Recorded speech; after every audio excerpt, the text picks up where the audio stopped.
밤새 비가 제법 내렸죠. 빗소리가 정겹기도 하지만 또 한편으로는 비가 너무 많이 오고 자주 온다는 이런 생각이 들기도 합니다. 비가 내리면 사람들은 일을 하지 못하고 예전 일을 추억하며 여러 가지 생각에 젖어 들게 되지요. 물론 저도 예외일 수는 없습니다. 이럴 때에 페이스북은 추억거리를 제공해주는 좋은 매개체가 됩니다.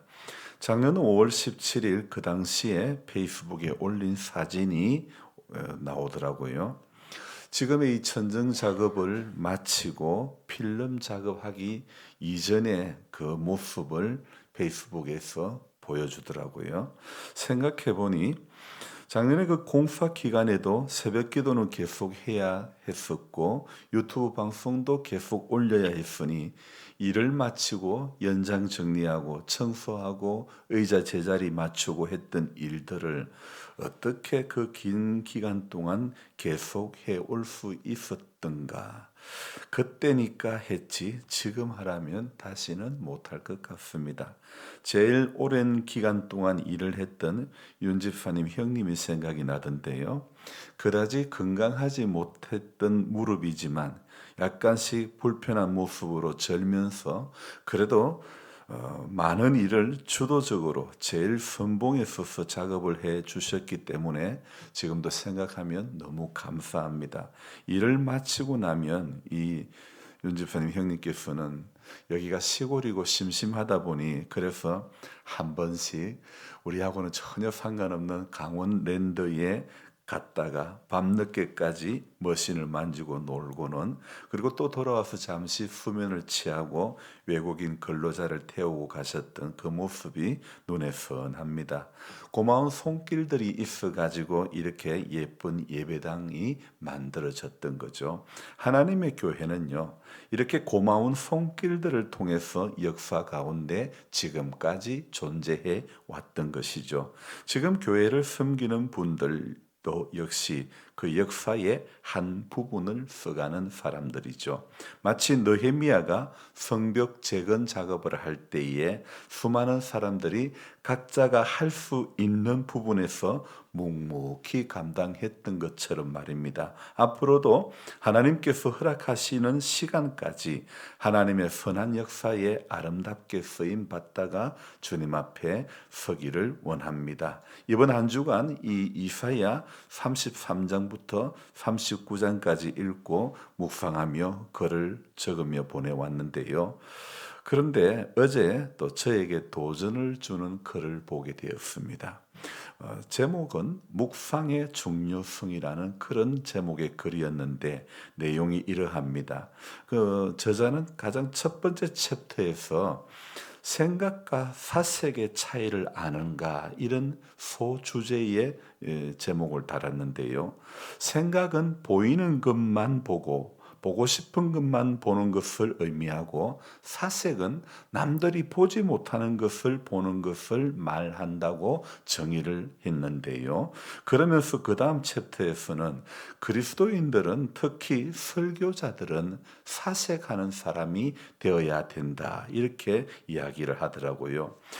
그리고 또 저자는 그럼에도 우리는 사색보다는 주로 검색을 많이 한다. 이런 말씀을 적어 놓았는데 이 말이 제게는 적지 않은 충격을 던져주었던 거죠.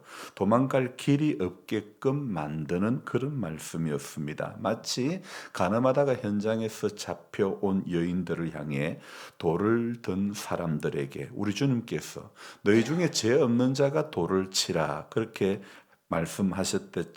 하셨을 때처럼 저는 크게 한 방 맞은 느낌이었습니다. 또 저자는요, 사색을 기독교적 용어로 바꾸면 묵상이 될 거다. 이렇게 이야기합니다. 가만히 생각해 보니 다른 목사님들은 어떻게 사색을 잘 하시는지는 몰라도 저는 사색을 잘하기보다는 어쩌면 검색을 잘하는 사람이다. 이렇게 말할 수 있을 것 같습니다.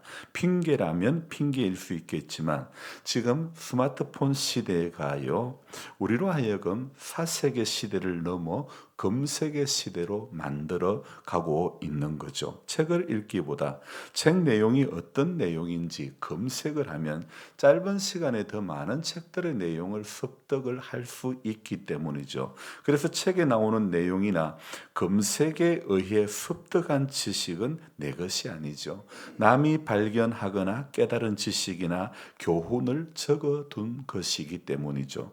깊은 묵상과 되새김을 통해 또 자신이 깨닫고 체험한 내용이라야 권위가 있고 생명력이 있는 것입니다. 또 자신에게도 확신을 주겠지만 다른 사람에게도 큰 힘과 신뢰를 주게 되는 거죠.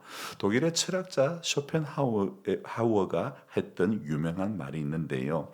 남이 가르쳐 준 진리는 의수요, 의족이요, 의치다. 이렇게 이야기합니다. 밀랍이나 남의 살로 만들어 붙인 꽃처럼 다만 너희에게 붙어 있을 따름이다. 이런 이야기를 했는데요. 자신의 사색으로 얻은 진리만이 진짜 자기의 손과 발과 같은 것이다. 이렇게 말합니다. 초고속으로 발달한 인터넷은 갈수록 우리로 하여금 생각 없이 살게끔 만드는 것 같습니다. 사실 지금 세상을 살아가는 사람들 가운데는요, 정말 생각 없이 사는 사람들이 적지 않습니다. 성경을 읽으면서도 별 생각 없이 그냥 읽는 그 자체의 목적을 두는 경우도 허다한 것입니다. 이 말씀은 왜 하셨을까? 주님께서 무슨 의도로 이 말씀을 하셨을까? 이런 궁금증이 하나도 없이 단순히 문자화된 성경을 넘기는 것이 읽는 것이고, 설교를 들어도 어떻게 살겠다, 어떻게 살아야 되겠다는 이런 결연한 의지가 없이 아멘만 남발을 하게 되는 거죠. 우리가 히스기야의 왕을 한번 생각을 또 해봅시다. 사내립이 쳐들어왔을 때에 그는 잠잠하여 있고 그들에게 야 한마디도 대답하지 말라 그렇게 이야기를 하지 않았습니까? 그리고 이사야에게 기도 요청을 하고 나름 꽤 멋있는 모습을 보여준 왕이지 않습니까? 자, 그런 왕이었는데 오늘 38장을 시작하면서 시작하는 첫 마디가 무엇입니까? 그때에 히스기야가 병들어 죽게 되니, 자, 병이 들어 죽게 되었을 때에, 병이 들었을 때에 이사야가 한 말이 무엇입니까? 네가 죽고 살지 못하리라 이렇게 말을 하죠. 자, 이사야가 너가 죽고 살지 못하리라 그렇게 말했을 때에 히스기야가 한 행동이 무엇입니까? 자, 2절 봅시다. 우리는 이 유명한 구절이죠. 그때 히스기야가 한 행동을 우리 같이 읽어봅니다. 히스기야가 얼굴을 벽으로 향하고 여호와께 기도하여, 그렇게 벽을 향한 기도를 함으로 심히 통곡했을 때, 3절 끝에 나오죠. 심히 통곡했을 때에 그는 어떤 결과를 얻게 됩니까? 5절 끝부분에 내가 내 수한에 15년을 더하고, 자, 생명이 15년 연장되는 그런 은혜가 있었죠. 그뿐 아니고 오늘 8절에 보니까 아하스의 해 시기에 나아갔던 해 그림자를 뒤로 10도 물러나게 하는 그런 역사가 있었죠. 그래서 우리가 히스기야 하면 가장 먼저 떠오르기 쉬운 내용이 바로 이 두 가지죠. 15년 벽면을 향하여 기도했을 때에 15년 생명이 연장되었다는 것과, 그리고 아하스의 해시계가 이렇게 뒤로 10도를 물러가게 되었다는 그런 역사. 자, 우리가 히스기야 하면 가장 이런 생각들이 우리 가운데 많이 각인이 되어 있는데요. 하지만 성경이 말씀하는 진리는 하나님의 뜻은 숨겨진 곳에, 감추어진 곳에 있을 때가 많은 거죠. 이사야 이 38장은요, 히스기야의 왕의 그 병과 회복에 관한 이야기가 나오는데, 자, 그가 병에 걸렸을 때 눈물로 하나님께 기도했다. 그러자 하나님은 이사야를 통해서 응답을 주시는데 생명이 15년 연장되는 것은 물론이고 그의 생애 동안에 하나님께서는 예루살렘을 보존해 주시겠다. 그렇게 약속을 해 주시는데 그 증거로 아하스의 해시계를 10도 뒤로 물러가게 하신 거죠. 오늘 이렇게 시작하는 구절이 그때에 히스기야가 병들어 죽게 되니 그러는데 우리가 여기서 궁금해 보아야 될 것이 그러면 그때는 언제일까? 그때에 히스기야가 병들어 죽게 되니 여기 그때는 언제일까? 이런 궁금증을 한번 가져보아야 되지 않을까요? 39장을 시작하는 1절에도 또 뭐라고 나옵니까? 그때에 발라단의 아들 바벨론 왕 모로닥 발라단이 히스기야가 병들었다 나았다 함을 듣고, 자 여기에 성경은요 누구 왕 언제 히스기야가 왕위에 오른 지 14년에 36장은 그렇게 시작하잖아요. 38장은 병들어 그때의 히스기야 병들어 죽게 되니, 자 이렇게 때를 이야기하는 언제쯤에 이런 일들이 일어났던 것을 이야기를 하지 않습니까? 그래서 우리가 궁금증을 가져야 될 것이, 자, 이 그때라는 것은 36장처럼 히스기야 왕 제14년 이렇게 기록된 것처럼 히스기야가 왕위에 오른 지 몇 년쯤 되었을 때 이 일이 생겼을까? 자, 이 히스기야는요, 25살에 왕위에 오르게 됩니다. 자, 그리고 히스기야는 29년간 통치를 하게 됩니다. 그러면 우리가 한번 추측을 해볼 수 있는 것이 15년 생명이 연장되었다 그러면 29년간 통치했으니까 29년에서 15년을 빼버리면 14년이죠. 그러면 36장을 시작하는 히스기야 왕 제14년에 자 그때하고 매칭이 되지 않습니까? 그러니까 36장 1절로 가보면 히스기야 왕 제14년에 사네립이 침략을 했다고 하는데, 오늘 이 38장 1절에 나오는 그때는 바로 히스기야 제위 제14년이라고 봐도 되지 않겠습니까? 아수르 왕이 침략을 했고 병에도 걸렸고, 자 그러니까 이토록 통곡할 수밖에 없었던 것이죠. 그래서 많은 학자들은요 이 이사야 38장과 39장을 36장과 37장 이전의 사건으로 보는 것입니다. 그래서 정리를 해보면요, 몸도 지금 죽을 병에 걸렸고 사내립까지 침략을 했으니 얼굴을 벽을 향할 수밖에 없었던 것이고 통곡할 수밖에 없는 것 아니겠습니까? 자 이렇게 이야기하니까 내용이 맞아 들어가지 않습니까? 자 지금 자신이 죽을 병에다가 외세의 침략, 그것도요 그 당시 가장 세다고 하는 아수르의 침략이니 이거 사람 쳐다볼 여유가 없습니다. 사람 안 보고 다른 어떤 것 안 보고 해결자이신 하나님 앞에 통곡하며 기도하는 것 외에는 다른 길이 없는 겁니다. 저는 얼굴을 벽으로 향하고 이 말씀을 묵상을 하면서 야 이거 사람 볼 여유가 없다. 다른 거 어떤 거 안 보고 하나님만 바라보겠다는 그 마음에서 얼굴을 벽으로 향하지 않았을까. 우리가 눈을 들어 이렇게 보면 주변을 보면 기도하면서도 보이는 게 너무 많아요. 그런데 얼굴을 벽으로 향했다는 것은 사람 안 보겠다. 나는 하나님만 바라보겠다. 이런 이유로 이런 마음으로 생각해 볼 수 있지 않겠습니까? 그래서 사람 안 보고 다른 어떤 것 안 보고 해결자이신 하나님만 바라보며 통곡하며 기도하는 것 외에는 다른 길이 없는 겁니다. 병명이 무슨 병인지 히스기야가 왜 죽게 되니 병명이 나와 있지 않으니까 알 수가 없죠. 자 우리가 그 열왕기에 보면요 아사 왕이 병들었는데 아사 왕이 병들었을 때는 발에 병이 들었다 그렇게 이야기하지 않습니까? 구체적으로 이야기를 하고 있고 그 아사 왕이 발에 병이 들었을 때에 하나님을 의지하지 않고 의원을 의지했다고 했는데, 오늘 아사 왕처럼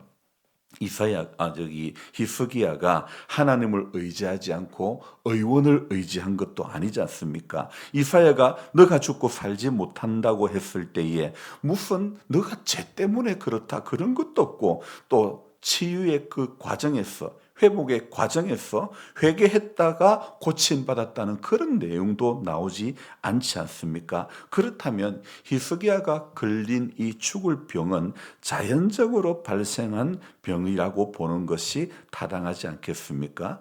얼굴을 벽으로 향한 채 하나님 앞에 기도합니다. 우리가 여기서 히스기야 왕과 아사 왕을 비교해 보면 좋을 것 같습니다.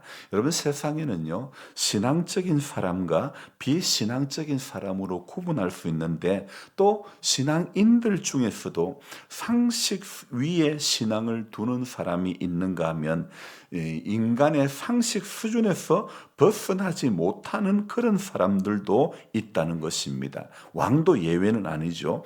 유일하신 하나님만 섬겨야 할 사람이요, 세상 사람들의 수준에도 미치지 못하는 그런 경우도 많은 것입니다. 저와 여러분들도 마찬가지입니다. 유일하신 하나님만 섬겨야 할 저와 여러분들이 어찌 보면 세상 사람들의 수준에도 미치지 못하는, 그러면서도 믿는다, 이렇게 이야기할 때도 많지 않습니까?